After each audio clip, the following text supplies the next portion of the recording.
Come in, dear, I've just the story for tonight. Ah, you're just in time, and the thread is already through the needle. Let me tell you a tale of stitches and skin, of garments that do not warm but inhabit. Not all ghosts haunt halls, my dear. Some nest in folds and hems. So lean close now. The seamstress is waiting, and she never left a garment unfinished. Marshal Wexler didn't believe in hauntings, but he had an eye for haunted things.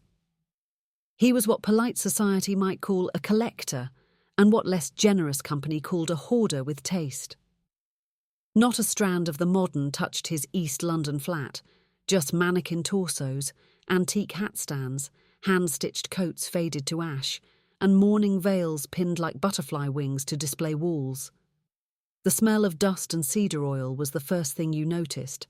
The silence was the second.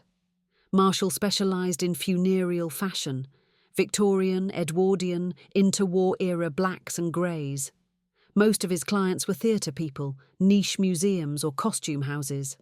But the rarer pieces? The ones with a story sewn into their seams? Those were for Marshall alone. He hadn't meant to attend the estate auction in Hollow Bend. It was barely more than a pinprick village nestled in the folds of rural Dorset, long forgotten by the motorway, and very nearly by time. But a tip from an antique dealer, a reclusive dressmaker's estate, all hand-stitched pieces, nothing synthetic, was enough to draw him away from London. Lot 47 came late in the day. It wasn't on the auction listing. No photo, no description, just a simple trunk hauled from the attic of the late Miss Ilse Bray, once the town's seamstress, long since passed. The trunk was unremarkable. Iron-strapped, wood greyed with age, with a heavy lock rusted shut. The auctioneer tapped it with his cane. Unsorted contents. A mystery prize, he joked. Marshall's hand went up immediately. No one bid against him. Back in his van, as the drizzle began and the fields of Hollow Bend disappeared behind misted windows, Marshall reached into his coat pocket. He fished out a small skeleton key the auctioneer had found stuck to the underside of the lid. It fit perfectly. The lock clicked open with a sound like dry bone splitting. Inside was a scent that wasn't quite mildew. It was older, rawer. The sharp sweetness of dried flowers, rot, and something faintly metallic. The garments were folded tightly, wrapped in crumbling tissue and lengths of cotton ribbon. Each one bore a tag, handwritten in faded ink. For Edna R., died of fever. Mr. Talbot, carriage accident. Miss L. Bray, fitting for the end. He froze at the last. Ilse Bray had sewn her own shroud. Marshall's hands trembled slightly as he unfolded the first garment. A lace-trimmed blouse, high-necked, delicate, and absurdly well-preserved. The stitchwork was impossible. Not machine-made. Not even humanly consistent. The seams were so fine they looked painted on. Threads so tight they must have been pulled by calloused hands or, he shuddered, something with claws. He was smiling before he even realised it. Back at his flat, Marshall placed the blouse on his mannequin and turned the lock on the trunk. He didn't notice the second tag tucked into the folds of the lid. The ink faded to near invisible. Fits the soul, not the body. Marshall waited 3 days before trying it on. He told himself it was preservation, archival care. Let the fabric breathe after decades in a sealed trunk. But the truth was simpler. Anticipation. He didn't just want to wear the blouse. He hungered for it. On the 4th morning he turned the lock on the glass wardrobe in his study, careful not to disturb the other vintage pieces. The blouse waited like a pressed flower behind the glass. Delicate, unmoving, whisper quiet. He peeled off his shirt and undershirt, then almost reverently slid the garment on. It fit. Not just in size, in sensation. The fabric clung to his chest and shoulders with a weight that felt familiar, like muscle memory. The buttons fastened themselves so fluidly, so naturally, that Marshall had a moment of vertigo. A whisper passed through his ribs like a sigh of silk. He shook it off. The mirror did not lie. He looked exquisite. Even the yellowing lace at the collar framed his neck like a crown. The colour, a soft pearled ivory, kissed the undertones of his skin. His fingers trembled as he reached for the hem, afraid to tug it free. He didn't want to take it off. The dream that night was like none before. He stood in a parlour he didn't recognise, with oil lamps burning low and curtains drawn against the night. Someone was crying in another room. His hands, clad in lace, pressed a letter to a mahogany writing desk. He signed a name that wasn't his, Edna Rigsby. When he looked up, the mirror on the far wall showed a woman's face. Not grotesque, not spectral, just sad, weary, and not his own. He woke to the sound of piano music, soft, off-key, faint as a breath. But there was no piano in the flat. The dreams continued. Each night, another room, another life. The second night he watched himself sew buttons onto a child's coat by candlelight. The next he laboured in a cold shed, digging a hole in frozen earth. The tag on the blouse read, Talbot, and Marshall found dirt under his nails when he awoke. On the fifth night, he opened the trunk again. This time he chose a skirt, long black wool with delicate pleats and a hem lined with ash-coloured satin. It still bore the faint shape of hips long gone to dust. The tag said nothing. But the moment the skirt settled around his waist, Marshall felt the breath catch in his throat. He swayed. Something moved behind his eyes. A flicker, like a curtain twitching before a performance begins. His fingers rose, involuntary, to the bodice of the blouse. They adjusted a button, smoothed a wrinkle. There, he heard himself whisper. That's better, pet. His voice was not his own.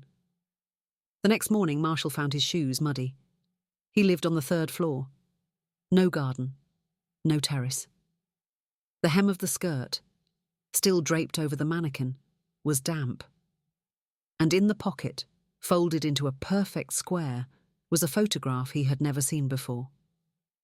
3 people stood in front of a wooden church. A man, a woman, and someone who looked just like Marshall, only older, and dressed in lace. Hey there, brave souls. Welcome back to the channel where your darkest fears come to life. If you're new here, I'm the Lady Grim Murmurs, your guide through the shadows of the unknown. But before we dive into tonight's chilling tale, I have to ask you something. Are you haunting my dreams? Because every night, I see shadows creeping around my bed, whispering to me, and the only way to banish them is for you to hit that subscribe button. How could you do this to me? Leaving me to face these nightmares alone? Don't you want to join our little family of thrill seekers? I promise, it's a hauntingly good time. Now, if you're ready to face the darkness, grab a blanket and turn off the lights. Because tonight, we're diving into a story that will make you question what lurks in the shadows. Marshall began to lose time. It started subtly, waking moments that felt blurred, like a frayed edge or an unfocused photograph.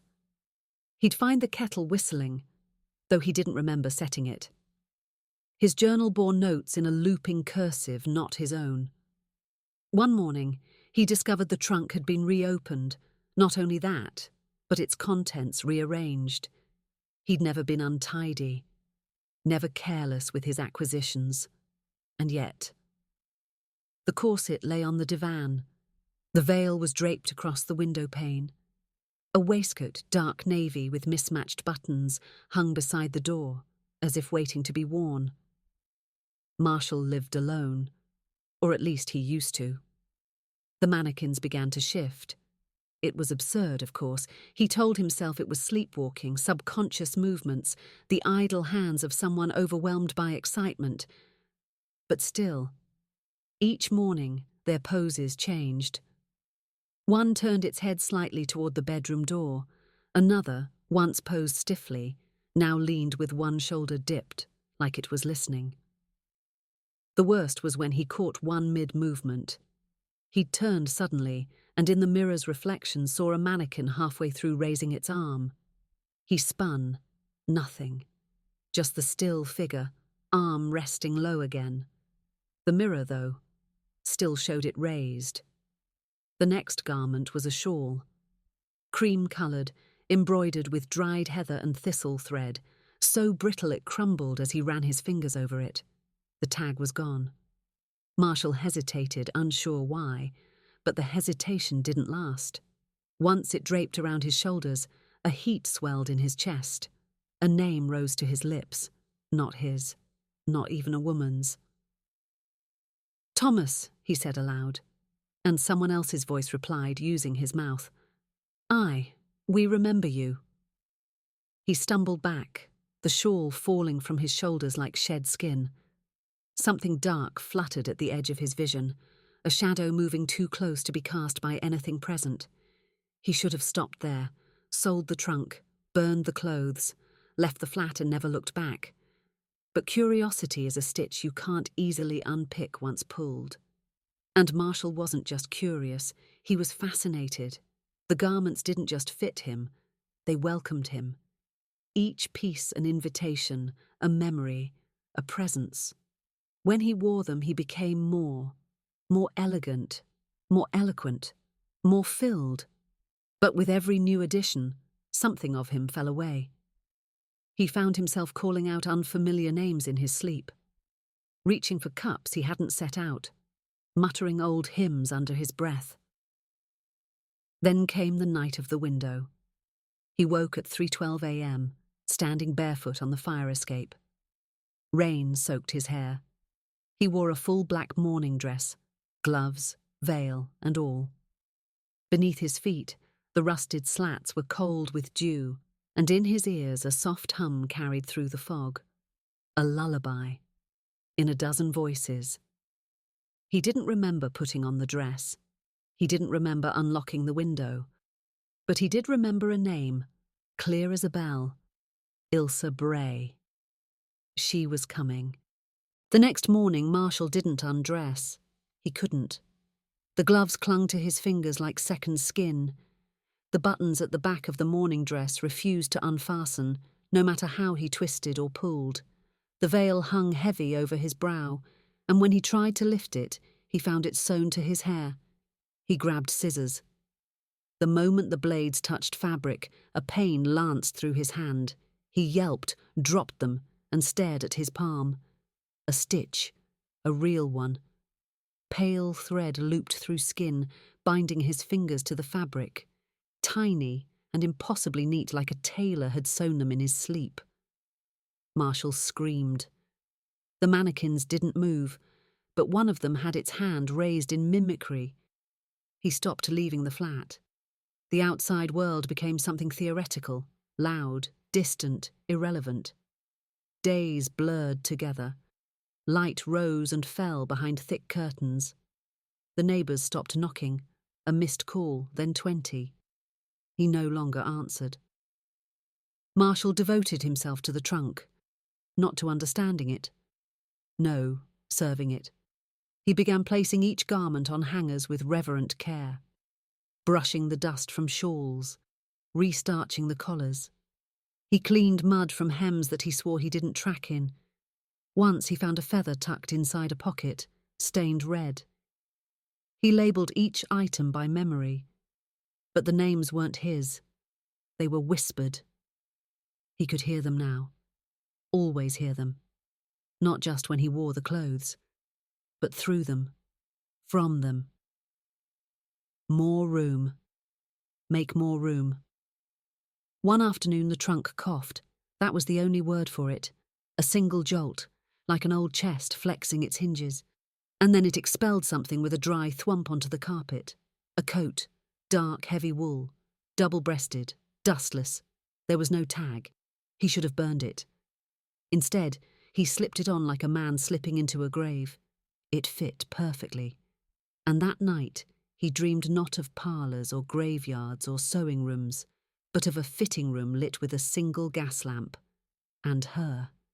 She stood at the far wall, Ilsa Bray, tiny, stooped, lips pursed, dressed in funeral black, her apron smeared with soot and rose ash, eyes like pins.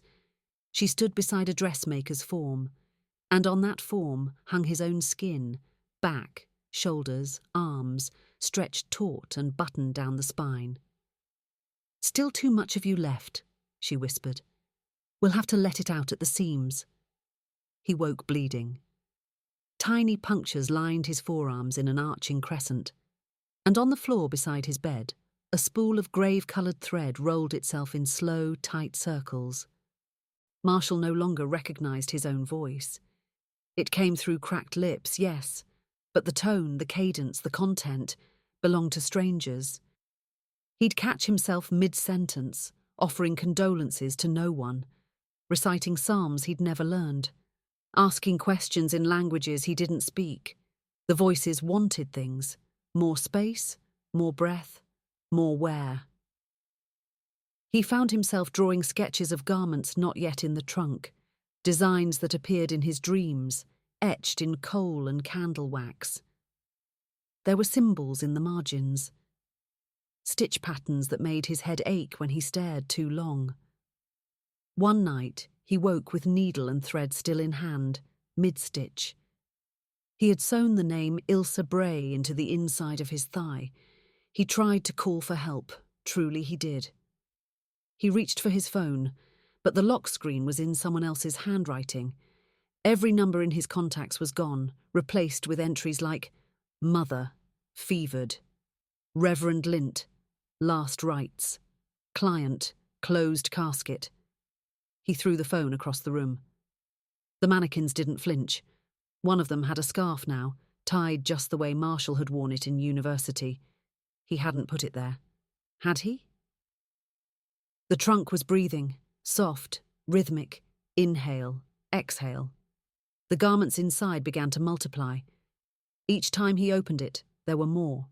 Things he didn't remember unpacking. A silk tie he wore to his first job interview.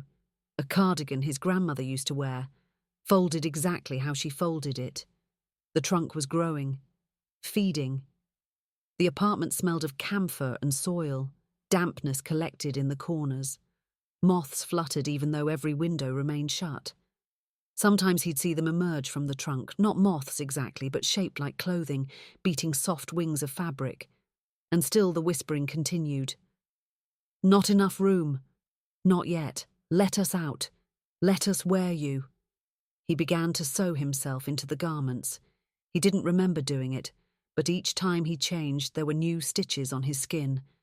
Along the shoulder blades, behind the knees, under the tongue. He could no longer remove the coat.